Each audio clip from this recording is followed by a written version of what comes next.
What's up? You're off in God's country with Reid and Dan, also known as the Brothers Hunt, where we take a weekly drive to the intersection of country music and the great outdoors. Two things that go together like fast cars and freedom. Or rolling in putts and having a little tempo.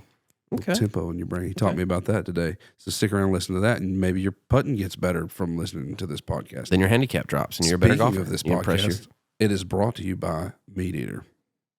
Neil Thrasher, one of my favorite dudes in Nashville. Singing, son of a Oh, my goodness. He's wrote a million Rascal Flatts hits because he sounds just like Gary LeVox sounds like him, I should say. I think so, too. Tells an awesome turkey story. When he lived down in Leaper's Fort, he had some land down there. Tells a great turkey story.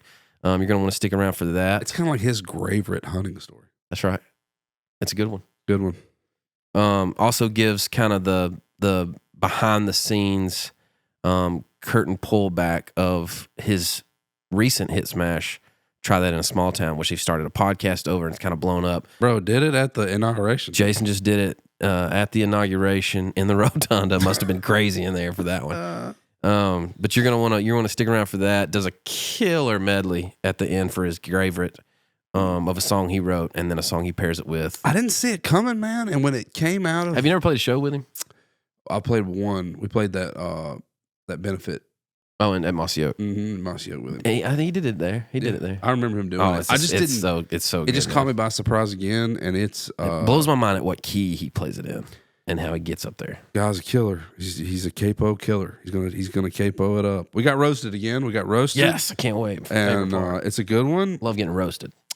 This one's a little sweet. He didn't go too mean. Actually, it's really nice now that I'm looking at it. Joe Rogan. The title of this is from Jay Duskin. Any ideas on who that might be? Duskin. No. Neither. Joe Rogan meets the Trailer Park Boys. Probably my Gravorite pod going, TBH. Couple of nice little, Yeah. What are those called? No, it's kind of like innuendos. What is that when they're... No, it's probably get roasted for that. Probably my Gravorite pod going, TBH. All gas, no brakes. It's like the most concussed version of Billy Bob from Varsity Blues. Grew up and convinced Luke Combs and Steve Ranella to put a beer fridge in the garage. Pull yourself up a cooler to sit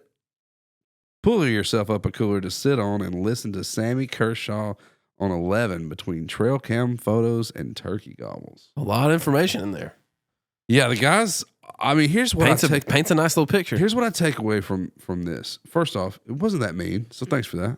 But, Yeah, but it was slighted. Yeah. But this guy's a listener. This guy has listened to a lot. He is dropping clues, some blues clues in there. Because we're always talking about Scammy Kershaw. He's like, he dropped him in there. Turkey gobbles. There's obviously the Luke Combs reference. I never watched Thanks, Duskin. Did you watch Varsity Blues? A long time ago. I never watched it. I think it's like a really good movie. I think we should probably go back and watch it. No, it's a series, right? No, it's a movie. I don't know. Greatest movies of all time is very questionable. One of is still questionable. It was kind of cult following type show. Yeah. It was a good one, though. Thanks for not being too mean, but kind of not liking us, but liking us a whole lot, Jay Duskin. Hey, does anybody ever come up to you and you're like, dude, I love that story you told on the so-and-so podcast with so-and-so, and you have no clue what they're talking about? I don't even have a clue what you're talking about right now. Like if somebody came up to you, they're like, dude, what about that time? On what podcast? What about that time Hardy? Oh, when someone else told like a listener comes up and they're like, what about that time Hardy? Man. Not Solid Ghost, because that was a big one. But like all random stories throughout the podcast, throughout the 70 podcasts that we've done. I can't remember them. I think what you, the listener, doesn't understand is by the time you're hearing this, we've probably already cut 2 more and have erased informational. You have to. It's not download. What is it when you put information on another drive? Offload. Well, you have to offload the podcast as they come and go, so you can't keep up with what the listener's hearing because you're already 2 or 3 episodes in advance. All that to say, please keep coming up to us and asking us if we remember. And if we say no, It's all good. Just tell us what happened. Hey, I've been getting approached lately about the podcast. I was in Dunham's the other day, and this guy comes up. He's like, I could see it on his face, like the way people sometimes look at Luke when we were with Luke. And he was like, "Hey, man, you Dan Isbell?" Come on. I was like, "Yeah, man." He was like, "Just want to tell you I love the podcast, dude." I was like, "Hey, man, thanks for coming up to me." He was like, "We listen to every episode, man." I was like, "Bro, thanks, man. That means a lot." It's happened 3 or 4 times now from the podcast. I had a lot of people at Duck Camp. Yeah, last night. I think the word's getting out that we're cool, man. Like they listened to every episode. They were dropping like funny things that had happened, like I was just talking about, and I didn't know about. But they're like, remember? Yeah, man. I mean, it's cool. That's awesome, man. We talk so much. I can't believe people like it. I can't believe you're listening right now. I can't believe people watch it or listen to every episode. But hey, we appreciate it. Keep on doing it. Keep sending it to your friends. Keep sharing it. Keep following us on Facebook and YouTube and TikTok. We back. Keep coming up to me in random outdoor stores, man. That's fun. Right. We love to hear it. Keep roasting us. 5 stars. Might get shout out on this pod. Keep listening. Appreciate y'all. We'll enjoy Neil Thrasher.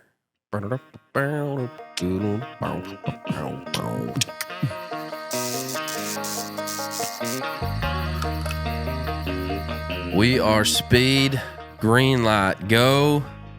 We got former lead singer of Thrasher Shiver, the rock band. He says, never. Big deer killing. Just got back from a hunting trip in Louisiana, dude. We're middle of January. Jealous of that.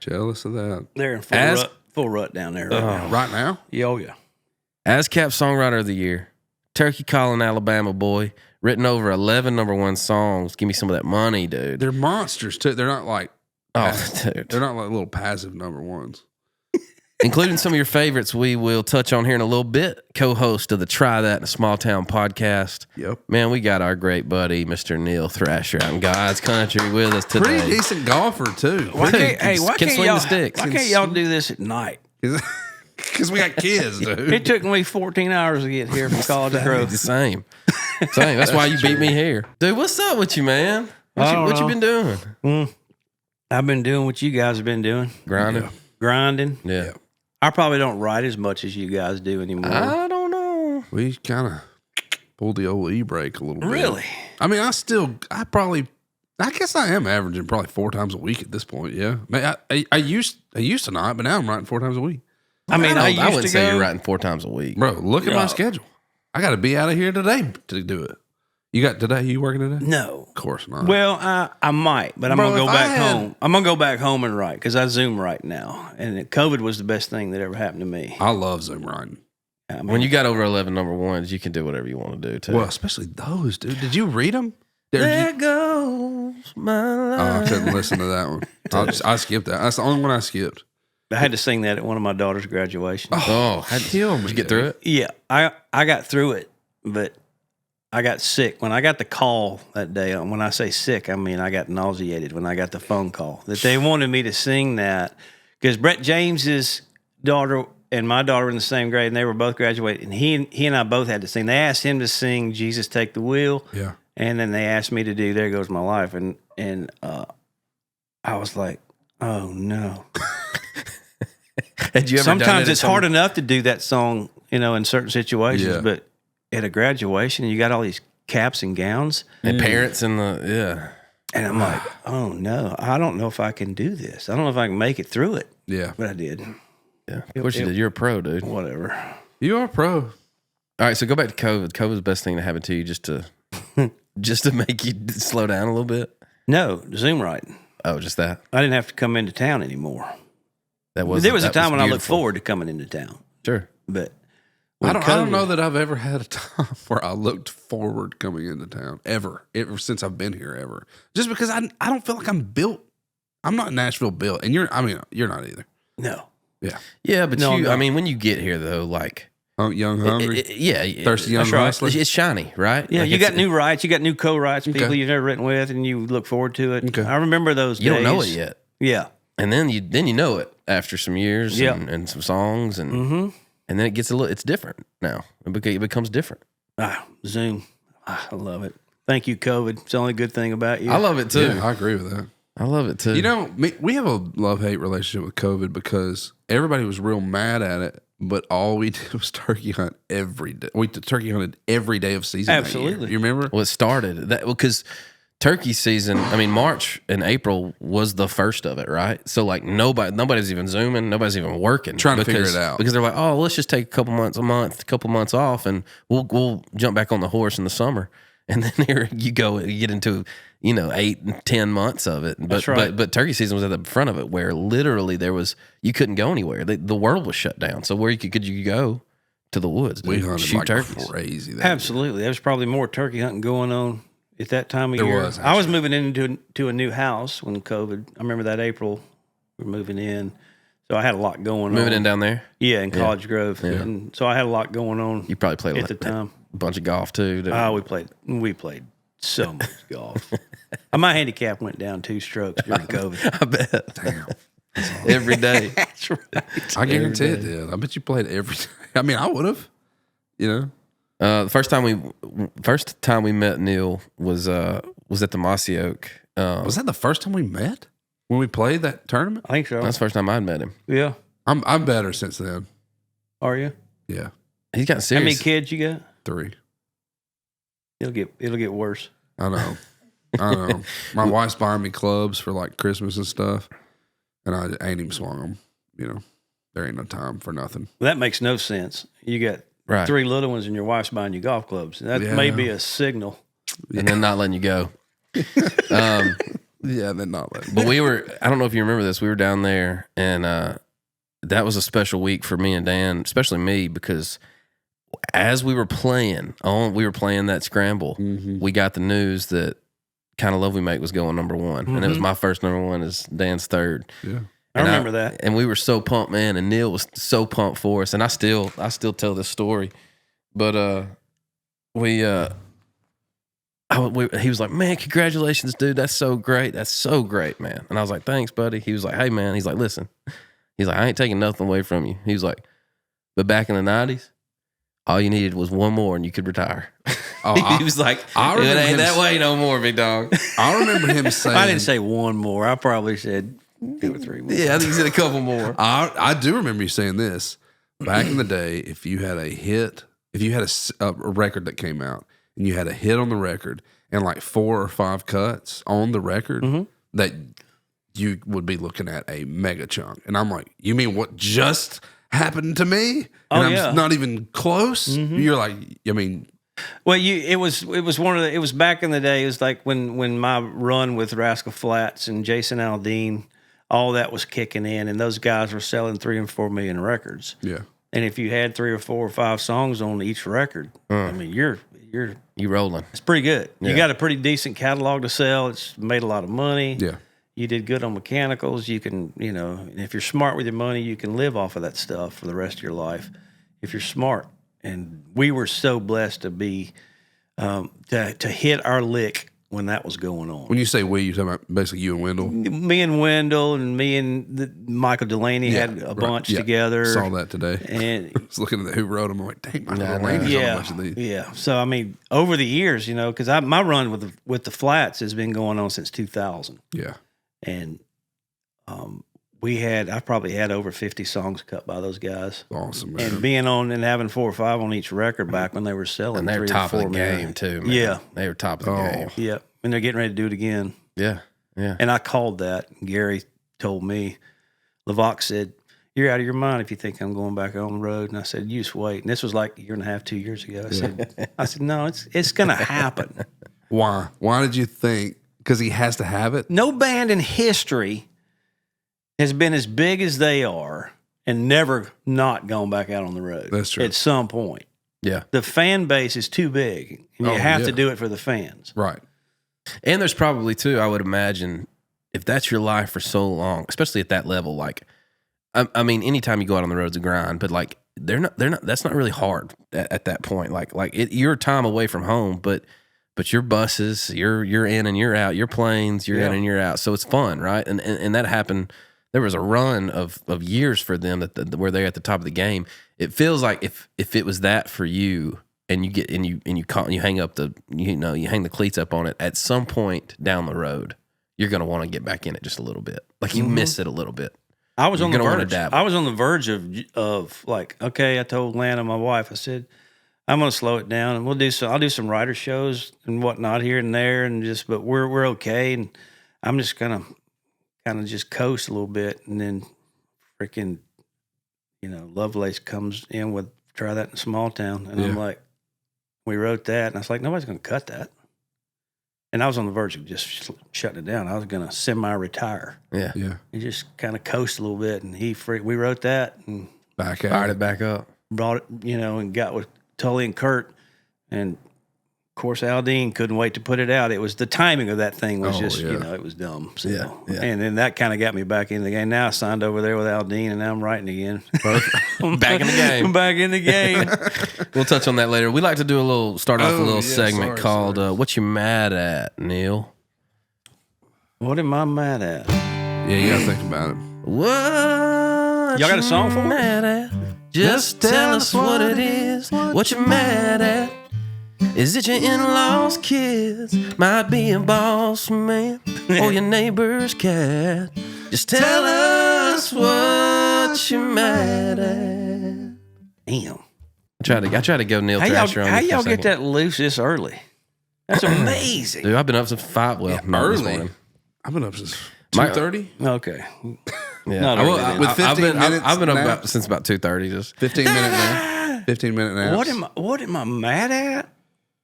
What am I mad at? or you can mad be at or you can be glad. You can be glad too. Yeah, you can be glad at something if you want to. I've had to work on my attitude because I get mad at a lot of things. Same. Same. I was telling y'all earlier, we have this segment on our podcast where it's thrash talk. And it love just kind of that. happens when it happens. And I'll start ranting, man. I'll just like, but I have to really be careful. Reel it in. You know what I'm bit. mad at? What? I'm mad at people that say when they're like, "Oh, what's up with you?" I'm like, "Oh man, just trying to write songs, trying to get back in the gym a little bit." And they're like, "Oh man, you getting back in the gym?" I'm like, "Yeah." And they're like, "Don't you love how you feel after you work out?" I hate when people feel good. I hate when people say, "Don't you feel good after you?" Because no, I don't. I feel tired. My shoulder hurts, and I'm tired the rest of the day. So I don't feel great. Because you're after I lifting work out. weights, dude. You ain't got no business lifting weights. Maybe you're bro. trying to lift too much. I mean, if you do more reps, Yeah. I'm not, because I'm weak as well water right now. So there's no way I'm lifting too much weight because there ain't much weight on there. Dude, right now. weightlifting. I like sucks, I dude. like lifting. It I would rather sucks. do that. I would rather do that. See, mine has to do with working out too. My what you mad at? I'm a Brentwood mom, dude. Brentwood is funny Yeah, though. Brent. Get it together, Brentwood. I'm in there working out with Brentwood moms, Spring Hill moms, I guess. If you work out and you're a punk in Brentwood, are you a Brentwood. Brentwood? Yeah. it's not. Brentwood. It ain't about working out for you, is it? No, because it is. It's what it is hot works, right? So there's 8 saunas in this place, and they get up to 130 degrees, and you can do the row machine. You can go in there and do free weights in them. You can do yoga. You can do. I do the elliptical.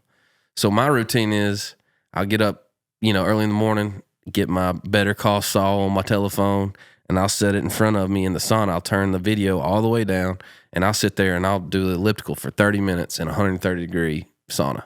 Awesome. I do feel amazing when I get done with that. It sucks during the middle of it, but I feel awesome when I walk out of that place.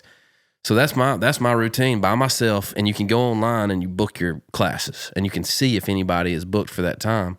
So usually I try to find spots where nobody is. Never had a time where somebody came in with me in the sauna, this little cramped up room, this 8x8 room. 8x8. It's tiny. I got deer boxes bigger than that. It's small. Right? And so the other morning, I get in there, wait for the person to come out. Her time's blocked on the sheet.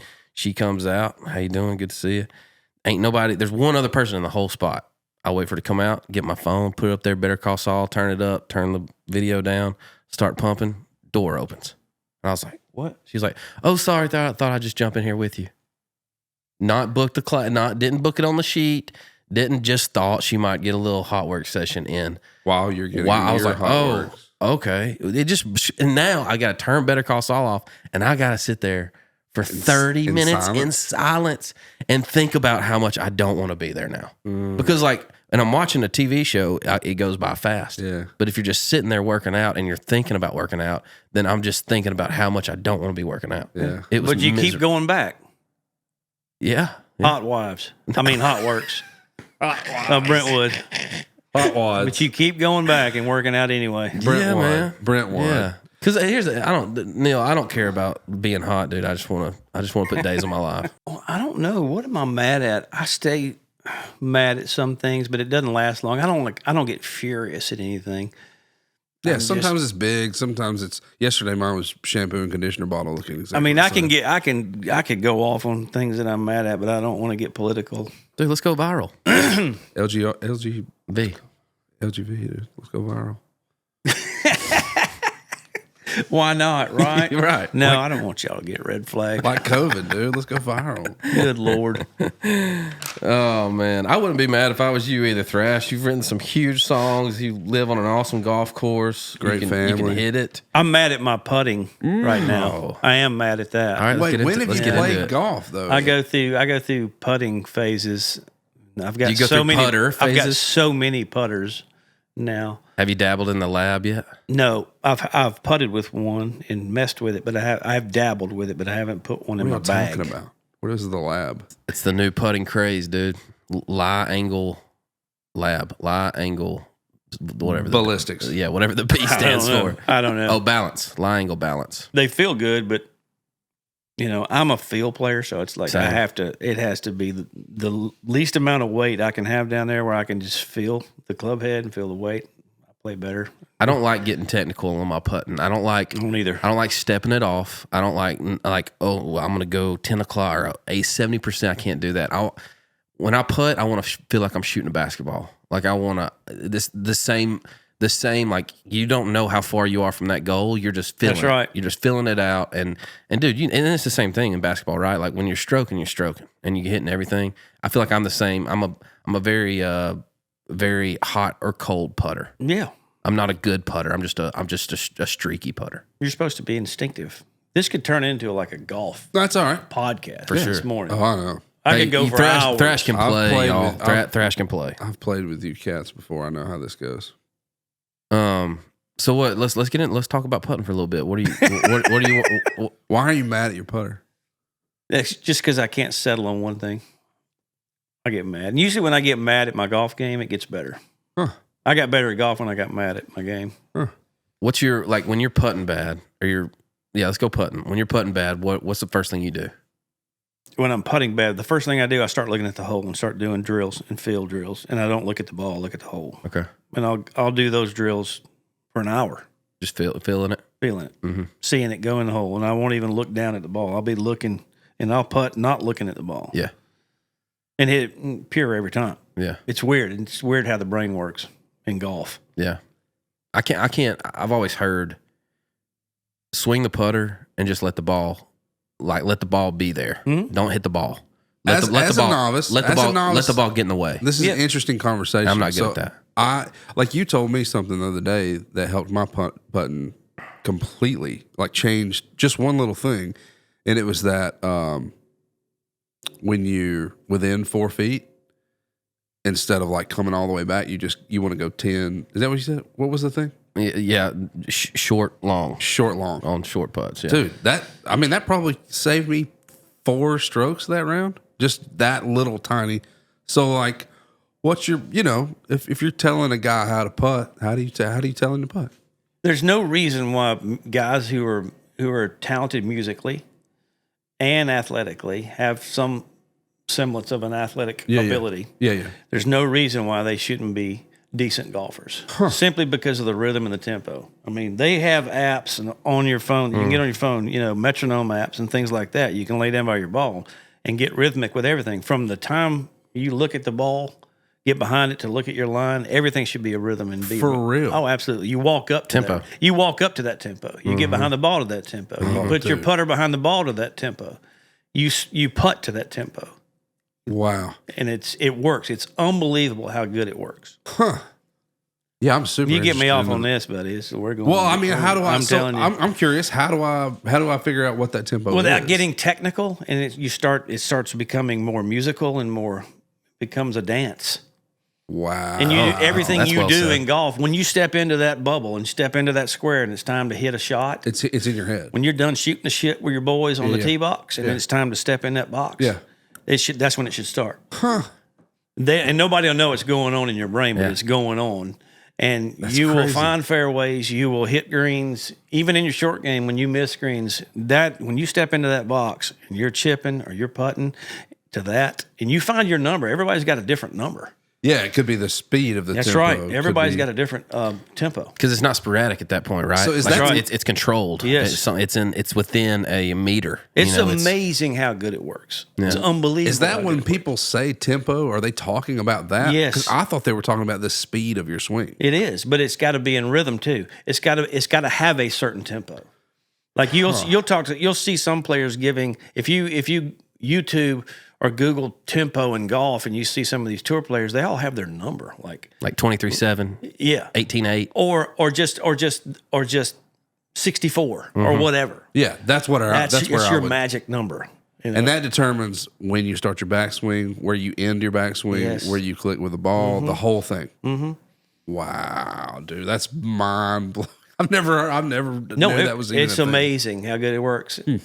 Your game's going to be money Yeah, baby. when you start using your And usually, usually you slow it down. Like you never Absolutely. your tempo doesn't want to speed up on your golf swing. You want to get it almost where it's uncomfortably slow. Okay, It's easy to do with a putter. let me ask you this: if you were to put a song to your tempo, because I feel like mine would be, "Well, life on the farm's kind of laid back," because I don't know what's happening. You know what I mean? But That's your if you were to put your tempo to a song when you walk up to the ball, what song is it?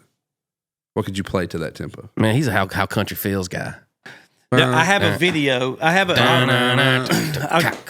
and it could be that. It could be that. But I actually have a video at Sawgrass, Okay, at TPC Sawgrass, and we're playing in a tournament out there. is that Kentucky? Oh my I'm god! gonna slap you in the face. I don't know. Just shut up. Where's it at? We're not cutting that. TPC Sawgrass I don't. Players Championship in Yeah, Florida. okay. Ponte Number Vedra. 17. Cool. Island Green. Hey, anyway, I don't know. we'll get back. to Sawgrass, it. We'll talk. bluegrass. We'll talk later. Kentucky. But it was on number 17 on the Island Green, real famous hole. Yeah. And Most famous hole. Yeah, I know And it. any guy, any songwriter or musician that came up to the tee box, the host would put on a song that you wrote That's cool. while you're playing, and But that's not just your tempo. Crank it. But they put on Try That in Small Town when Okay. as I was driving up, and they cranked, and it was suck upon somebody on the sidewalk, and it's freaking blaring across that lake, and I've got video of it, and when they introduced me and did all that, I stepped up and I fell into that song. I just fell into the rhythm of it. And that was what Knocked your it to about tempo- 8 feet. Yeah. I swung to the tempo of that song. Did you miss the putt? Yes. Damn. Yeah. I was hoping you wouldn't ask me that. It didn't reach. It didn't. I wanted to birdie. I had to. I wanted to birdie. No I pun played intended. You 17. teed me up. You Yeah, teed it I up know. right I played there. 17 a bunch and knocked it close, and I have not birdied it yet. Oh, man. That's super cool. Okay, see, that's exactly what I'm talking about. Now, there's probably some novice golfers out there that just learned about tempo. I had no idea. I literally never heard of If it. you bring up golf and hunting, so I'm going to sit up in the chair and start talking. I mean, that's all we talk about. music's all we do, so we Yeah. talk about it and we do it all the time. I'm gonna go for scratch this year. I'm gonna try to get it down. It's all short game now. Yeah. Yeah. Because I know how far you hit it and how good you hit it because I've played with you, and you hit it really well and you hit it straight. Yeah. You bomb it. It's Yeah. like- I gotta cut strokes down around the green. it's what it's about. No doubt. Really. No I doubt. think I'd like to shoot in the 70s this year. That's what I'm trying to do. Just like 79, whatever. I'll try. I wish I could just Good round. do that. It's hard to do. Like, that's, You go hang with Mitch Roselle for a little while. He gets you He's down. real Ain't no good. doubt. That guy's good, dude. Give us a little recap of your deer season, big dog. You just got back from Louisiana. Yep, I killed a big old deer in October on Gary LaVox's place. We were shooting coals inside his high fence. Nice. Yeah. Congratulations. Isn't it fun having rich artist friends with a lot of land? Yeah, I sold him 440 of mine because my farm was right next to his. And when he decided to put a high fence up, he was going to have to run it through one of his bottoms. And that's tree trouble and limb trouble all the time. And one day I was just joking around. I said, "Why don't you buy from Blackberry Road East from me so you can run your fence and make a perfect square?" And I was kind of just kidding, but I dude. told that to his brother. Lit him up. And his brother, and called me like 2 days later. Hey, were you serious about that? I'm like, I don't know. Maybe. I don't know. So I wound up selling everything on that road to him, and then he ran his fence and made a perfect square. Why not? I mean, it's still, I know. you can hunt it probably whenever you want to. He's got like 1,300 acres or something inside the fence. And anyway, there was like a list of bucks that needed to go. They were old. Yeah. Needed to come out of there. So I shot one of those. It was the biggest 7-point I ever killed in my life. It was giant. I love a big 7. I shot a big 7 this year. Yeah. Huge deer. Yeah. Love 'em. So that's the only deer I killed this year. And I went after some more. And I just got back from Louisiana. I go down there every year. A good buddy of mine's got an island down there next to Giles Island. It's in Louisiana, but it's across the river from Natchez, Mississippi. And So you're like boating it? Are you boating it to it? no, Oh, we don't have staying to. on He the built island. when he bought the place 20-something years ago, he built like a 200-year flood road from the main levee out to the island. Oh, nice. Nice. Yeah. And it's crazy. I mean, I've seen deer out there swim the Mississippi. We've seen wounded deer jump in the river, Yeah. go all the way across, swim 2.1 miles all the way across, and come out on the bank in Natchez, Mississippi. Goodness. We've seen it happen. Those deer are unbelievable. People don't realize that these deer swim the Mississippi River on a regular basis because they want to. Mm-hmm. Not because they were wounded or whatever. They'll go back and forth just to get back home. Jeez. Mississippi State deer lab or whatever did a study, put a collar buck on Giles Island and just watch his patterns. And he would every year would swim the Mississippi in summer on a farm in inland. Yep. And then when it was time to go rut and go winter somewhere, he would swim the Mississippi and live on Giles Island for the rut and for the winter, and then swim it back. And that was this pattern. It's funny you said Giles Island. The biggest deer I ever killed on a rifle point, or period, was a Giles Island deer. It was when the original owners of Giles Island had it. It was like one of the high dollar deer that they had. He swam it? No, he came when the river started coming up, because Giles Island and Rifle Point are right next to each other. And when the river comes up, it fills up all the lowlands and pushes all the deer to the highest ground around. Sure. So, and this deer came off of Giles and probably swam or went across a little chute of the old Mississippi River. They ain't no wider than this room, and came up there. I was just there at the right time. How big was he? How big was he? It's a clean 10-point was 176 inches. Clean 10. Jeez. Y'all see this? Oh, turn the sound up. Dude, those Delta deer can get. It's unbelievable. They're crazy, man. Check this out. And they're huge. 300 pounds. I've never seen this before. Is that I've turkey? seen that. Yeah, I've seen Swimming? that. I've never seen that one. Guys in a bass boat. That turkey is under, like, submarine. And Never seen a gobbler. turkey swim. I've seen deer. You know what body of water that is? Is he all right? Let's do close. Dude, Yeah, he's alarm putting. That out. It looks great. No idea. Swimming. I've seen them swim, but I've never seen it in that deep of water. It doesn't say where it was. And gobbling. It doesn't say where it was. Oh man, that's hilarious. It's probably down there somewhere because it's crazy down there. Yeah. The animals are they're wild. This is one of the replies says I'd have to give him a ride in the grease. Yeah, take that one out. What was hunting in the outdoors like for you growing up? Where are you from? Alabama, just south, just below Birmingham. Okay, like right off 65, Birmingham ish.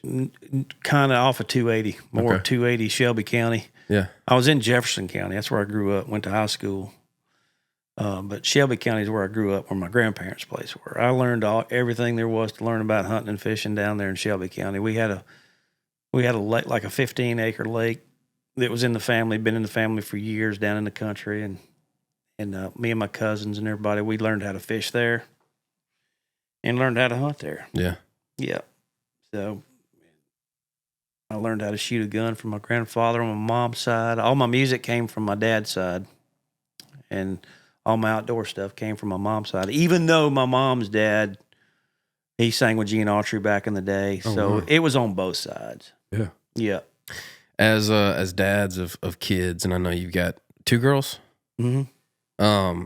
Did you ever get them out with you? Did they ever hunt with you? Yeah, they've both killed deer with bows. Oh, really? Yep. That's awesome. I got them going early on the archery thing when they got old enough to pull one back. They shot deer with guns and stuff early, but when they got strong enough to pull one back that would fling an arrow fast enough to kill a deer, I had them doing it, and they both did. How do you? Because I want mine to. I mean, I got little girl, 2 years old, little boy, a year old, and I want them to hunt so bad. Like I've got them toy guns at home, and we like I'm the deer, and they're shooting me and stuff. How do you do it without forcing it on them? Do you just do it, and your love of it will draw them in, or just take them? Yeah, you'll get a good indication early. Yeah, whether they love it or not. But once they see deer start coming out in the food plot, 9 times out of 10 they're bit. Yeah, that's true. Yeah. When you got them in a box or in a ground blind or whatever, and they see deer start coming out, they get fascinated just like we did. What about the gun situation though? As far as like loud and it being intimidating, how do you curve that? Like to kids, that's most usually the thing. It's like, oh, the gun. I'm too young. Well, now you just put a suppressor on it. Well, that's true. Yeah, that's what we're gonna do. Yeah, yeah. I didn't use ear protection when I was a kid. Me neither. I didn't know. That's But why I I can't suffer hear. from That's it. what's wrong with me. Oh yeah, I can't hear. I was telling Lana this morning when I woke up. I was like, man, my tinnitus is bad this morning. It's just constant white noise. Do y'all have that? Mine is the wee. Mine ring all the time. Mine just sounds like white noise, and it's like electric. Yeah, you don't even need no sleep machine. You got it in there. But I have to have something going. So I mean, don't dude, hear that. you're probably like our dad was shooting rabbits 3 feet from our head. That's exactly right. I mean, not even where are you at, and we're right. And not only that, but I mean, you put on top of that 20 years of having a crash cymbal 6 feet from your head. That too. Yeah. I mean, that dude. The music and the guns. Oh my God! When we were young, we didn't worry. We didn't have anything about. We didn't know anything about ear protection. No. Didn't care. I swear to this day, like the other day, I was rocking my kid to sleep, and Shine does that. Honestly, she's pretty good about doing that. But sometimes I got to take over, And so she gave me the baby, and I was in there rocking him, and I swear I felt like I was in. Because, it's a black room and the doors are all closed and it's all dark in there. And I felt like I was in a green room of one of those shitty clubs and I could hear Steve Miller Band playing. I wasn't even there. But I've spent so many times in those rooms. You know what I mean? I could hear, people call me a space cat. It was like muffled. I was like, am I back? Like, did I just, oh man. That's when you spent way too much time in those clubs. That's a fact. I'll tell you what did me in with my left side, and it stays like it feels like I got water in it all the time. But what did me in? I was turkey hunting with a buddy, Paul Ming, who has that island next to Giles down in Louisiana. Yeah, what's his number? We were turkey hunting, and it was just an unfortunate situation. But we're walking, he's walking here, and I'm walking here, and we're like 50 yards from this ridge. It goes straight up, and he went, there's a big old gobbler, just hit one, just hammered right there. And I'm like, we had to sit down exactly because there was 2 trees right here. I said, we had to sit down immediately because he was so close. And it's like, boom, we sat down. And when we sat down, his barrel was right here. It was right. I'm not kidding. The end it was of it. Right here. And I go, oh my God. I'm fixing to lose my hearing forever. But it's gone. But I took one for the team. There's a gobbler there. Yeah. He's coming. Shoot. I yelped twice. Here come 4 hens, and here he come around the corner right behind him. And I just went, oh God. And when he shot, it was like slow motion. And then it was like, and the world disappeared, and I couldn't hear shit. And I just laid my head back. He killed the bird, and we high-fived, but I was in pain. It was bad. And it's never been the same since. That's close. That's close. My new move is this. Yeah. You've seen me. I did it last year. It's funny. I couldn't even do that. I couldn't do that. I wanted to because the hens were right here 5 feet from me coming by. Yeah, you're done. I'll risk it. I like to ask people this, Neil. If you had one day to do whatever you wanted to do. Turkey hunt. Where? Oh, where? Yeah, like God. So turkey hunt. It's turkey hunt. That's over golf and everything, right? Where? Where? If you had one day and you want, there's nowhere bad. Well, let me say this. I know how much you love to golf. How much more do you love to turkey hunt than golf?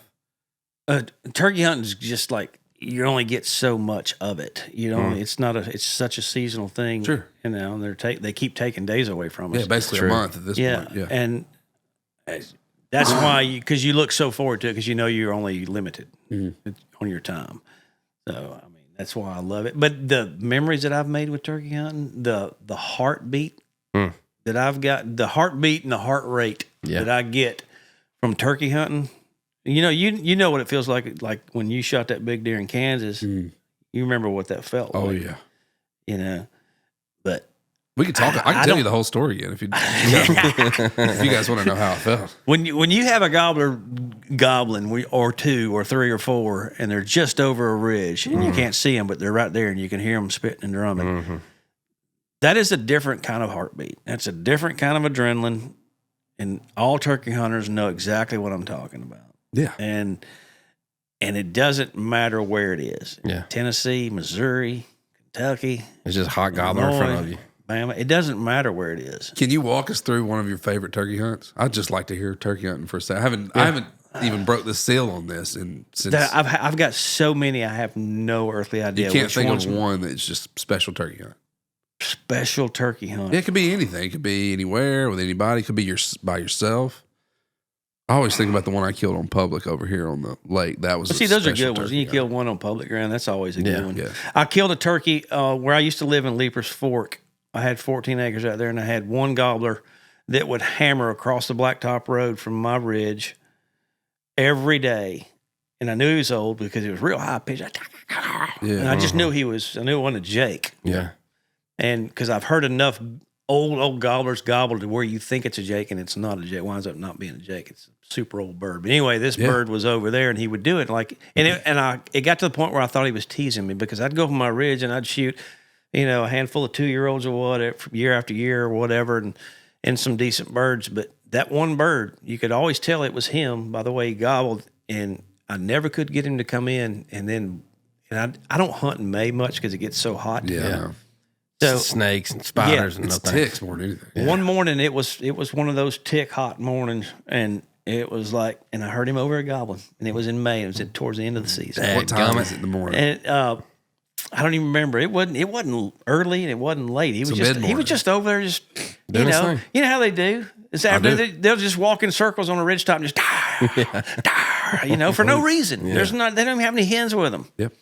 Everybody's bred out, but he's still over there just hammering it, getting what he can Getting get it in while he can. Yeah. Yeah. So I said, whatever. I'm going to go up there, and you got to climb the steep hill to get up there. So I go up there, and I'm across a blacktop from him, and we're 2 ridges. He's a ridge over here. And there's a blacktop that runs between us, and he's got to go. If he ever came over, he'd have to walk across the field, go across the blacktop. So I go up there, and I went up there and I said, I'm not just going to regular yelp at him. I'm gonna strike the band up here, because I remember hearing Toxie Hayes do it one time when I was hunting with him. He got so aggressive one time on one bird, and I never forgot it. And I was like, the hat comes off. He's got 2 push pullers in each hand. He's got his mouth caught, and it sounds like there's 100 turkeys trying to kill each other. What you just did with your voice was kind of crazy. That was kind of that's what you do. That sounded like a purring hen. Well, when you put a mouth call in, you go. And you do all really that. That's good. And you've got all this going on in your hands, and you take a hat off, Chaos. and you start breaking stuff, breaking stuff, limbs, I've anything. never you make done as this. much noise as you can. It sounds like 100 turkeys trying to kill each other. Oh, I get it. That's what I pulled out on this joker. Just struck a nerve somewhere. And in 10 minutes, it took him a minute to decide, but he freaking, and when I say 10 minutes is a short spirit. That's how far away this bird was from me. He come down off that hill, and he stopped gobbling. And I knew when he quit gobbling, when he got down to the bottom of his ridge, when he stopped, he's coming. I knew it. I just knew it. Could you see the So blacktop? I shut up. Could you see the blacktop? No, it was a little thick, but I was on top of the ridge, and it's so steep. Yeah. But I was like, oh, frick, he quit gobbling. He's coming. I know he is. And next time I heard him, he was right there. That's awesome. He man. was right there, about 50 yards from me. And I'm like, oh, this is going to happen. I shot this bird, went over to him. He had his left leg. He had one spur that grew out and grew back into his left leg. Damn. He had no spur on his right leg. It was just gone. It was like an old buck. Yeah. And he had this old mangy looking beard that come down. And I'll never forget that. That's awesome. That was probably That's a good one, yeah. the most Good one. satisfying that I killed an old monarch like that. Yeah, man, for sure. Oh, that's awesome. That gets me fired up. I know. Man. That makes me just thinking about all the hunts I've ever had in my life. Turkey season special. That opening weekend, first morning in the woods, and you've got birds gobbling around you, and you're sitting on back against a white oak. Man, that opening day moment is special. Yeah, that's something. And I think as we get older, like I kind of fell out of love with turkey hunting for a minute when I was getting into deer hunting so much. But as I get older and love deer hunting more, I find myself loving turkey hunting more just for what it is. Like my one day is sitting, in a tree stand in Kansas waiting for, rattling, in the middle of November, trying to rattle in a deer. But I appreciate turkey hunting and what it gives me in the spring. Just it's also kind of our pinch social outlet hunt, right? Like we deer hunt like crazy, but that's kind of a solitary thing. Like we don't hunt with a lot of people, deer hunting. And then with turkey hunting, man, just like me and you or me and Dad or run a gun, just kind of trying to figure it out. talking. Yeah. That's right. Yeah, I think back to one of my favorite hunts was that we slept in the camper, got up, walked all the way over to the new lease, and you shot that bird in the bottom in the rain. And we had to walk back and it started raining on that ridge. Sun came out. All right. It was sunning. And we were walking through all this like timber that had been select cut. And it was raining while the sun was out, and Reid had a turkey on his back. And there was nowhere to get out of the rain. It was just soaking us. And the sun was out. And I remember walking across that oak flat, and you couldn't wipe the smile off my face. It was just like, it almost felt movie-esque. You know what I mean? Like it just felt like you were in a freaking movie, man. And that's the thing for turkey hunting, that like you're not going to get that in deer hunting. If it's raining on you in deer season, you're like, I got to get out of this shit. It's freezing. Because they'll gobble at anything. They'll gobble at thunder. Oh yeah. Oh, when it's on, it's on. Yeah. When it's on, it's on. That's right. That thunder gobbling is fun too. All right, we could do this all day. Dude, your dad's a member of the Alabama Music Hall of Fame. Mm-hmm. He's in a gospel group, right? Yeah. He's been. What gospel he group? sang the Thrasher brothers. He sang professionally since he was 4 years old. Really? Yep. Professionally since he was 4 years old. Was it with his actual brothers? Mm-hmm. Him and two brothers, and then when they got older, they formed a quartet and hired bass singers. And, Wait, how old were the brothers? Well, this is a group of 4-year-olds coming in and singing. no, Dad was the youngest. He was. It's like the Christian Jackson 5. Well, yeah, it really was because their mother, my grandmother played piano, and she's the one that groomed them. The OG Crab family. Yeah, Yeah. The Thrasher 5, dude. yeah. So they did gospel music for his whole life. Oh, what's a good gospel tune? Is there some that you can still remember that just you grew up on? As far God, there's Give us a chorus of one. yeah, right. Come on, Looking for a city. I saw that video. right. Looking for a city. Where will never die. Yeah. We talk about it all the time. But why did churches love it when a bass singer would go, doo, doo, doo, doo, and they would just raise their hands? But it was like, the key change. I was raised to go into that stuff. That's how I cut my teeth on all that. Us too. Yeah. So you were rolling with them. Oh, you were my going to Lord, gigs. yes, absolutely. Yeah. I actually sang with them back when I was 18. My uncle who sang the tenor part, he busted his leg up really bad, and they had a tour coming up, and so I filled in and went out and like for 6 months or They have whatever. a bus. Oh yeah. Oh man. Was there It's any like Gold City? Dude, I got some pictures to show y'all. It'd blow your mind. Oh, I'd love to see. Was there any Seriously. pressure? Because we're PKs, right? Preacher kids. We cut our teeth in the church and singing specials and doing the whole thing and I mean same thing, right?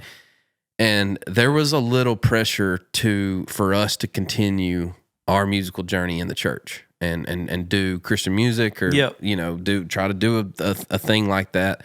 Was there ever a push towards like to do that and kind of like a this kind of face when you decided to move to Nashville? No,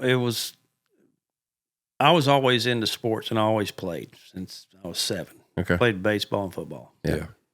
All the way up until I quit playing baseball right before high school and kept playing football.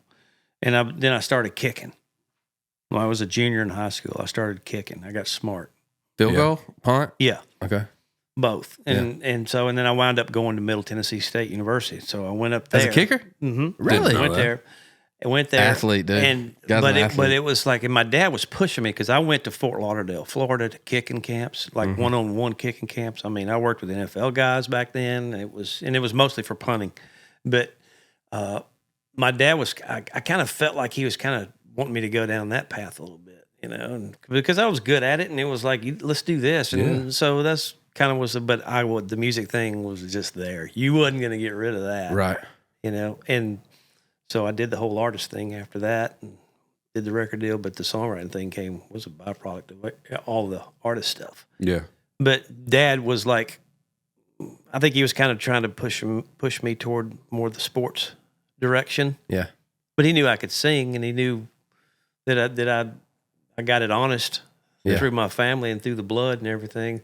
But he never did really. It wasn't one way or the other. It wasn't like, no, you don't need to do that. It was just he was kind of let me do my own thing. Yeah. See where it took me. Yeah. I can tell by your ankles you're a good athlete. What's wrong with my ankle? Nothing. That's what I'm saying. You can tell by somebody's They ankles swollen? whether they're athletic. That's a football kicking foot right there. I'm telling you, Nick Saban, I'm pretty sure it's Saban, always looks at the ankles of a person before he recruits them. That is bogus, I bro. just- Google it, That Jumps. is so bogus. Google it. It might not be Nick Saban, but it's one of those big coaches. It's one of them. That's the weirdest shit I've ever heard in my life. Think about it. If a guy's got cankle, if a You guy's, just made that up, dude. That's so far. it may from not the be Nick truth. Saban. Type in what coach. Okay, I'm just telling you. I heard You think it. you think he looked at Jalen Hurts and said, I heard it. Yeah, Derrick Henry walked into his office. Oh, time out. Hey, Jump- raise- Have some good ankles there, "Raise your son." pants, boy. Would y'all shut up and let Jumps talk? Take them socks off." First thing, Auburn head coach Hugh Freeze There we go. Hugh does Freeze. when he's meeting a Yeah, that's why he ain't got no job. So you're anymore. thinking of Auburn. I can believe that about Auburn, though. me too. That's why they lose. Alabama guy. I'm just telling you, you got your ankles out. They look like athletic ankles. I can tell this guy didn't sit on the couch. I don't a whole hide lot. my ankles in the winter, y'all. I don't hide them either. Check these guys out. What do you think? Athletic? Yep. Yeah. Yeah, dude. Strong bones. Strong bones. Oh man, what was the decision like? If I kicked a football right now, Oh. would you? I would. My turkey hunting days would be over. Oh, Probably. my stuff would just completely shatter. It would just crystallize and What was the decision like? Like, were you forced into getting out of the artist thing to do the songwriting thing, or was it a No. I need to go this way? I'll tell you what happened. By God. 95, we got a record deal. Me and Kelly Shiver. Savannah, Tennessee, stand up. Yes. That's right. Stand Yeah. up. That's our stomping grounds. Hardin County. You dang right, Tigers. So he and I started writing again. We got started writing over there at Major Bob Music. Yeah. And Bob said, "Man, you guys ought to, because it sounded good. It's kind of had this Everly Brothers kind of thing Yeah. going on." And so we did, and we signed a record deal over to Asylum Records in 95, did our first record, put out a couple of songs, doing radio tour for most of the whole time, and opening for Patty Lovelace. And Dang.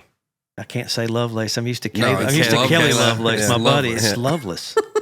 I was wondering. I knew that's what that was. Yeah, we were opening for Patty Lovelace and some others, and Who else? Who else would you open for? I'm curious. we'd open for like Brian White was doing. He was rocking and rolling then. Someone And else's we were star? label mates at the time, so we opened for him some. Yep, Neil McCoy, Trace Atkins. We opened for him. That's in those few guys' heydays times. too. Yeah, man. Tracy Bird, Yeah. all those guys. So anyway, you remember the 90s. I mean, it was like rocking. So there wasn't a shortage of people for us to open for. And we were doing radio tour and doing a bunch of shows, and then nothing was happening. And then 96, Diamond Rio cut one of my songs, and they put it out. It was my first hit. Yeah. So that was in 96. Light bulb. Ding. Which one was it? Yeah. That's what I get for loving you. So, wrote that with Kent Blasey. And those were like my first co-writes when I came down. My wife had set me up with these guys that were hooked up with Garth because Lana worked with Garth at the publishing gotcha. company and all that. So that happened, and we're still on radio tour. And then 98, 99 rolls around. We do another record. Y'all had kind of a hit though. Not really. I thought you had. It like went a to the 40s. We had one that Okay. went in the 40s. I thought it was higher than that. No. And we were big in certain areas of the country. We couldn't remember get them hearing the all song. collectively together. Gotcha. So it was one of those deals. Timing thing. Yeah. And so we did another record. We go out and do a radio tour again in 99. Then Reba cuts a song that I wrote with Michael Delaney. And it was my second hit. And both of those went to number 2. So I hadn't had a number 1 yet. So they went to number 2. And I'm Still getting paid like a number 1. Yeah, it's still good. Uh-huh. So in 99, when Reba put What Do You Say out and it went, and it was a hit, I was like, man, I wonder what would happen. Mm-hmm. I've been doing this radio tour thing for 5 years with no success. I'm like, wonder what would happen if I just, Buckle down. if I devoted all my time to writing songs. So I told everybody I was done, and I made the decision to quit chasing the artist thing and just devote all my time to writing and learning that craft even more. And that's what I did. Yeah. And then 2000 rolled around, and Here we go. I meet Gary LeVox and start hunting with him, and you start finding your folks and your camps and your and your niche. Yeah. When did you and Wendell meet, and when did you know you had that was going to be one of your guys? I met Wendell probably right around 98, 99 at County Q Studios. I backed into his truck when I was leaving. And he wasn't in it. He was actually in the studio in a vocal booth because I went back in. I just got through singing a demo and came out, and I backed into his truck. I went, damn, nation. I had to go back inside to find out whose truck it was. And I'm going around to each room in the studio because there's like 3 different studio rooms, or whatever at that time. And Anybody got a black Silverado? I did. I said no. It was a blue Ford Ranger. I was like, anybody own a blue Ford Ranger out here? And nobody said anything. And Wendell couldn't hear me because he was in the vocal booth. Yeah. So I left a note on the window and went back to Major Bob. But before I even got there, Wendell had already called Lana. He knew my wife. He knew Lana before longer than I had. So, and he was pissed, man. I crushed his grill, He shouldn't drive such a short truck. That's what I said. And I bet he ain't got a short truck. Man. no. And so that's how we met. That's cool. That's awesome. And then we started writing. And then we started doing the thing. And then my next hit was I Melt for Flats. Dude, I listened to that this morning Yeah. on the way in. I just put on your Apple songwriter list and was just listening to stuff. Bro, that song hits, man. That song, kills, man. the way that song came about was really cool because we're at my house. Me and Gary and Wendell are at my house. Yeah, I saw he was a writer on that. Yeah, and we're not doing anything. It's about midnight, and it's one of them like, we need to call it. Mm-hmm. Who's gonna call it though? And my wife comes out of the bedroom and doesn't say a word, and walks up to the mantle and lights 3 candles on the mantle. Come on. Turns around, walks out, and turns the lights off and goes back to bed. And Wendell, when you light those candles, from there on the mantle, setting the moon. And that's how that song came to be. And that was my third number 2. That was a number 2? So I had 3 2s before I had my first number 1. And I was getting teased, and I told I'll Lana, take 3 twos right I told now. Lana, I'm not going to have a number 1 to put on the wall or my honey. But who kept that song? What song kept that song out? I don't know. That song was Who cares, dude? I mean, yeah, but when I you think about I Melt, you think I don't about an absolute. That song is massive and Yeah, timeless too. smash. I'm gonna be honest, it's 2025, and when that song played today, I was like, that shit could get cut today. I mean, it's that big of a. I mean, there ain't nobody can sing that. Yeah, but if there was, that way. song is a smash, dude. So that was the journey, and that's when it started. Did you sing that demo and do all that pedaling, or did he kind of just do that? I think I sang the demo. Man, I can't remember. That's a long time ago. Yeah, it was. If they just cut it, we did a work tape and they just cut it. Was it early 2000s? So you're talking that 20 was like years. 2001.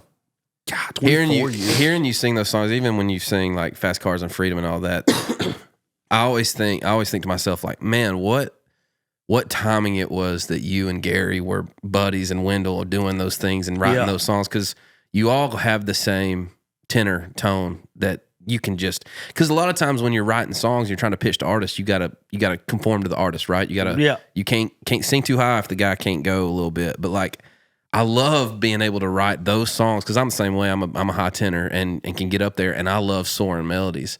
And I don't get to write them a ton because there ain't a lot of guys in town that can do it. It's amazing though that there's certain artists that hear through it. They hear past it. Yeah, like I've true. had four Trace Atkins cuts. He's a freaking bass singer. No doubt. And he decided to cut them off of my demo. Yeah. And my demos are, Up I there. put them where I'm going to do them if I'm doing a record. Right. But there's some artists like Blake Shelton.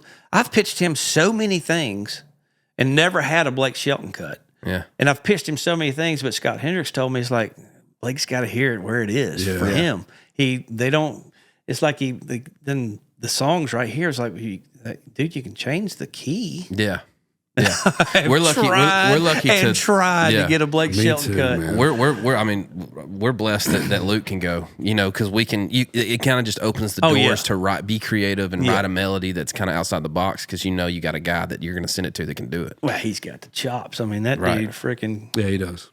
he's one of them sing the phone book kind of guys. Ain't no he doubt. can sing anything. Indeed. Ain't no doubt. Man, like you've been in the game for so long. Have you ever felt jaded? Have you ever felt tired of it? Like, Are you kidding me? I feel That like comes and goes. Yeah, That's I been feel- coming and going for the last 30 years Yeah, for me because that's how long I've been doing this. Over 30 now. yeah. And How do you still get excited about it? Even now, you're writing. It's nothing a cool, great song won't cure. Oof. Love that. It's just the way it is. I mean, it's like when you get on one, you're like, okay, this is why I do it. Yeah, This is fun. Yeah. It's fun again. And then you go through your stages of like, I can't write a song anymore. I've Right. lost it. Right. Your fingers still go to the same places on the guitar. Yeah. Your Done melodies this sound for the years. freaking same. And you're like, oh, frick, I'm bored to death. Yeah. I feel like I'm talking to myself right you now. go through those phases. Then you go back. I go back to just doing it like when I write like I'm doing the record. If I'm writing for myself, that's when I have the most success. I'm not trying to write for somebody. Not I try chasing to write anything. for me. yeah. Okay, so like the turkey conversation we just had, when you think back to like, obviously they're all special, but is there a song that that like really is a special kind of meaning to you that you've written, whether it's a hit or not? Oh, there's been a bunch of them. There was a song on that I wrote with Wendell, called Ellsworth. That was on Rascal Flats, and that kind of started with my grandmother. Mm-hmm. What hunting Do you trip? remember? You remember me texting you about that? What hunting trip were When we on? we were turkey hunting, driving Oh through yes, Ellsworth. I do. Oh. And I didn't even know that song. I And bet then- we but- listened to that song. But we were driving through. It was 4:30 in the morning. You could barely see it. Yeah. And we were driving through it, and I just heard Luke humming something. He's going, "Oh, son of Mount Ellsworth, Kansas," and I was like, "What are you singing?" And he was like, "Ellsworth, Kansas, man." And there was a water tower that had Ellsworth on the side of it, and he was like, "Dude, Neil Thrasher."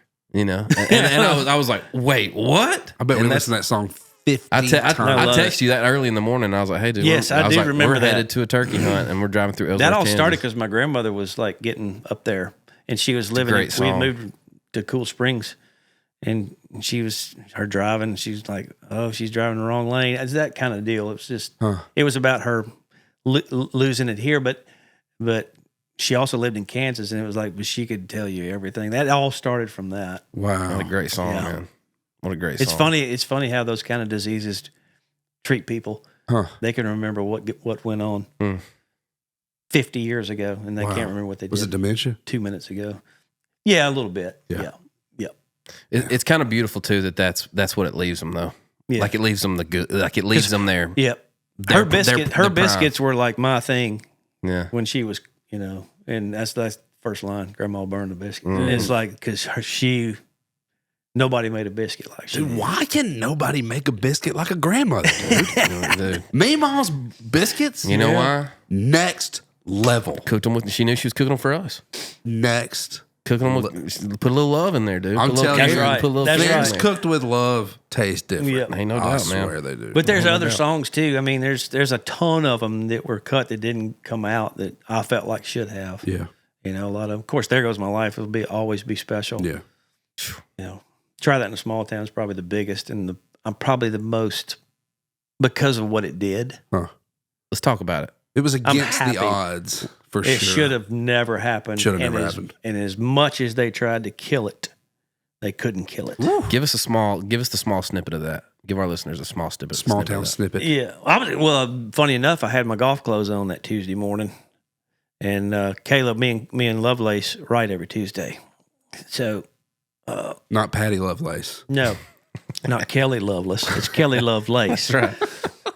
Like Linda. But anyway, he calls, we talk before, we Zoom or whatever, or he comes over and plays. If it's pretty and it's warm, we're playing golf, or I want to play golf. So I got my golf clothes on, and I'm upstairs. I said, dude, it's a beautiful day for golf. We tell the story all the time. He goes, I don't think we're playing golf today. And I go, what are you talking about? And I said, what do you got? He was walking that morning, watching the news. And he was watching these. He saw this woman get sucker punched on the sidewalk in New York City, just for no reason. Somebody just came up and just waylaid her. And they were showing what was going on in New York City at the time. And these people were coming up and hitting people just for no reason. You remember that? I remember that. That wasn't it And like just a full on, just Asian thing or something? yes, yeah, I just remember that. knocking them out. And Kalo's watching this while he's walking. He's getting pissed, and he's like, and he said it just hit him. He's like, try that in a small town MFer, And he goes, oh, and so he calls me, says we ain't playing golf today, and he told me the title, and I go, God, so freaking awesome. I said, nobody's going to cut it. Yeah. We're not going to make any money off of that. I said, but I did say, we have to write it. Yeah. We have to write it. Wow. Whether it gets cut or not, we have to. And then I said, we got through about a verse and about a half a chorus, and we had the melody pretty much going. And I said, we need to call Tully and Kurt. I said, because there's only one person on the planet that would even say this. Yeah. He may put it on a record, but it ain't going to be put out. So we got with Tully and Kurt, and we finished it. We went to their studio, and we put the music down, put the track, got it going, sang it, did the demo, and they mixed it. And just like my cousin mixed it, Patrick, and we sent it to Aldine. They did, and it took about as much time for him to listen to the song to get back with them. And said, I'm cutting this. Damn. This is my country boy, new country boy can't survive kind of thing. Yeah. And I was like, what? And then me and Kalo had a $1,000 bet that he wouldn't put it on the radio. I said he's going to put it out. I said, no, he's not going to stop there. He's not going to cut that song And then quit. and not put it out. Yeah. And Kalo said, I ain't going to do it. I'll bet you $1,000 he puts it out. What'd you buy with that $1,000? I put it back into a tattoo fund that we're still trying to get. We're still trying to get Kurt to get a tattoo. I don't have any tattoos, but we all said we said if we went number one, we'd all get tattoos. Yeah, we've said that a couple times. It ain't gonna happen. It's not gonna happen. Yeah. But anyway, and then the video came out. Yeah. And all hell broke loose. It and then, sparked it, dude. Yeah. I mean, really, it went nuts after that. Yeah. And then Whoopi Goldberg and all them on the View are calling us, and the Aldine and the songwriters must be a bunch of racists. And I'm like, where are you getting that from? Yeah, if anything, Where'd they get that from? Because it fits their agenda. Absolutely. We know why they're doing it. Yeah. Everybody knows why they're doing it. They can't stand Jason anyway because he's a Trump supporter. Right. And which is another funny thing because there's some more artists that are starting to come out from underneath their rocks. They're starting to be more vocal about, we didn't start this political thing, who you support and who you don't, and just shut up and sing. We didn't start all that. They did. Now it's time for, you see Carrie Underwood, she's going to sing, God bless America, the anthem. She's not doing the anthem. What Already is she catching singing? some flack for it, too. I know it. That's what I was saying. What is she singing? I just saw she was singing on the America the Beautiful. inauguration. She's doing America the Beautiful and catching. I love it. I freaking love it. And she knew she was going to. Oh, she had to know. She knew it, and I think it's awesome. Me too. Yeah. And it's good to see everybody start not caring. Yeah, and my What anybody thing is just yeah, exactly. Just at least being honest about how you feel, however that is. Yes. And not letting that determine how you live your life. Exactly. It's ridiculous that we live in a country that can't even have a conversation if you're on two sides of the fence. Like we should be able to talk about it.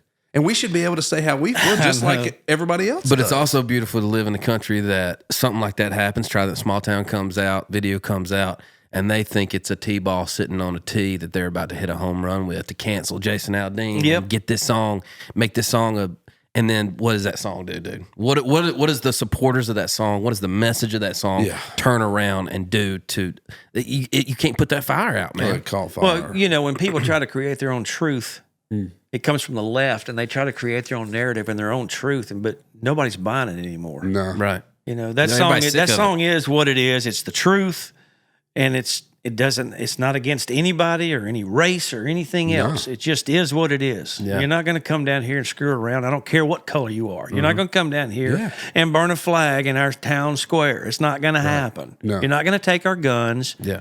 We love to turkey hunt. We love to do things. Yeah. Got a gun that my granddad gave me. Everybody knows that's a shotgun. Yep. Yeah. Your granddad didn't give him 12 an gauge. AR-10. No, it's 12 What are you gauge. talking about? Or It's a 20 gauge. shotgun. Or 14 or a single shot Or whatever. 410. It doesn't matter what kind of gun it is. I'm going to carry it regardless. It doesn't matter. Yeah. I mean, you're not going to infringe on that. You're not going to change that. I couldn't wait to write the song, and I'm so proud of that song and what it did and what it said, and that it did not get defeated and it did not get canceled. I'm so proud of that. That's awesome. And so thankful for Jason Aldean. Yeah. And He's taking a hard stance for sure. His cojones to put it out. Yeah, man. Yeah. And take it. What do you hope? What do you hope people get from listening to y'all's podcast? What's the message you're sending? Oh, God. I'll piss people off. Thrash. We just want to piss everybody off. No, it's good. We've had a really cool. We didn't really know what was going to happen. We've had some cool guests on. We just had Brett Favre on. Oh, We just that's did him awesome. and got to hear his story, and that was cool as that's crap. awesome. And we've had Cash Patel on, and we've had. And knowing these people are going to do what they're going to do now, it's cool as crap, you know. And we've had some rockers on there. Yeah, it's awesome. We've had some punk rockers on there. Yeah. Pete Parada, Oh, the yeah. drummer that got fired from the Offspring, Yeah. for not getting vaccinated. Yeah. Jeez. Yeah, that's so punk rock, isn't it? Yeah. What? Anyway, but we've had some really cool. Aldean's been on a few times. Yeah. Brittany, his wife's been on. Those were fun. And we don't know what's going to happen. Yeah. We'll talk sports. We'll talk politics. We'll Yeah. talk music. We'll talk hunting. Not much hunting, but it depends on the guest. Yeah. Because the other three guys don't hunt. And Yeah. I'm trying to get them. I'm trying to get them there. Yeah. I'm going to get them there. Feel I'm that. going to take them turkey hunting. That's Yeah. awesome. That's awesome. Sure. Are we gravering? I think we're about to grave it. Okay. Do we want to do our theme song or no? What are we doing? Is there a theme song to this? Oh, there's not a theme song to this. Man, can we just can the Gravorite just be just one of it, just maybe a few of his hits? Yeah.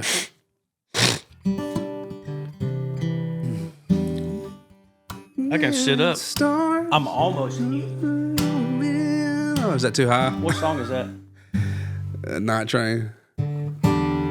Got moon and a million stars. Get it, dude. Do you care to get it? Key you in. I can go wherever. Where do you want to go? No, is that a standard? That would be standard. Okay. Out of A minor. Let me see it. Well, you're gonna have to swap with me. Here, sit over here. I don't want to do anything. I'm gonna hand it back to you. Oh. I'm not gonna play. It's tight. It's tight. Oh, Hold on. shit. Hey, heads we're up. plugged in. Hang on, I didn't know we were plugged in. I love it.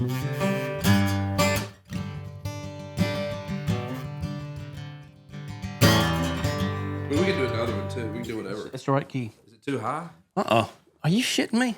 Yeah, for him. What are you talking about? I've I've been thinking about you all day, baby. You remember the words? I don't. Yeah, I think. Let's see. I've been thinking about you all day, baby. And waiting on that sun to go down. Well, you say I pick you up after work. You slide over, we slip out. No, it's a D, it's a 5. No, we slip out to the outskirts of town. Got a blanket and a fifth cover. It's two verses, right? Yeah. A little something to knock off the edge. Dude can go, man. It's supposed to get a little cool tonight. Looks like I'm gonna have to hold you tight. Yeah. I guess. E minor. About a mile off Old Mill spot nobody knows. Park the truck and we'll take on running. Hurry up, girl, I hear it coming. Got a moon and a billion stars, the sound of steel in a old box car. I thought of you driving me insane. Come on, baby, let's go listen to the night 498 train. Ooh, yeah, you almost got it, son. Sorry. Take it first. We'll trade, Will you this- not trade will this places. reach? Let's trade places. Yeah, Sure? just trade places. This is gonna be more fun. Country Feels got a lot more movement in it. Of course. Nuts. Yeah, it does. Only if you'll sing harmony with me. Oh, I will. Let's get a 3-part. Let's get a 3-part nice little 3-part nice see harmony where on I that chorus. All I want to see where I was missing it. right, here we go. Okay, so I had the verses. You were raised on an asphalt farm. Ain't never heard a rooster crow. Never walked barefoot by a river. Felt the mud up between your toes. You never rolled in the hay. Never thrown it in 4-wheel. Climb up on in here, girl. Let me show you how country feels. minor. Let your head down, head down. Get you some of this laid on back. Kick your shoes off, kick them off. Get you some of that slow down fast. I'll take you up and down these hollers and hills. Let me show you how country feels. Woo. Hit. All right, give us some fast cars of freedom. Just go, dude. Just go. Just go for a minute. You gonna sing? No, he's going to I sing. mean, you gonna sing the high? Yeah, I'll sing. Look, he Who was that sang it? It was on here. I saw one. Ashley Cook, Cook. that She's was a her- killer. that was her dude. Gravorite. She killed it. Staring at you, taking off your makeup, Come on, Neil. wondering why you even put it on. I know you think you do, but baby, you don't need it. Wish that you could see what I see when it's gone. Come on. Well, I see you dust trail following an old red Nova. Baby blue eyes, your head on my shoulder. Wait, baby, don't move. Right there it is. T-shirt hanging on the dogwood branch. That river was cold, but we gave love a chance. Yeah, me. You don't look a day over fast cars and freedom. That sunset riverbank, first time feeling. This thing's a half step down. That's right. You need to go up. No, I'll keep it there. It's in the morning. It's probably perfect. Probably better. I was thinking of you. Bring it down. Yeah, smile and shake your head as if you don't believe me. And I'll just sit right here and let you take me back. Yeah, I'm on that gravel road. Look at me. On my way to pick you up. You're standing on the front porch looking just like that. Oh, just like that. I see a dust trail following an old red Nova. Baby blue eyes, your head on my shoulder. Wait, baby, don't move. Right there it is. A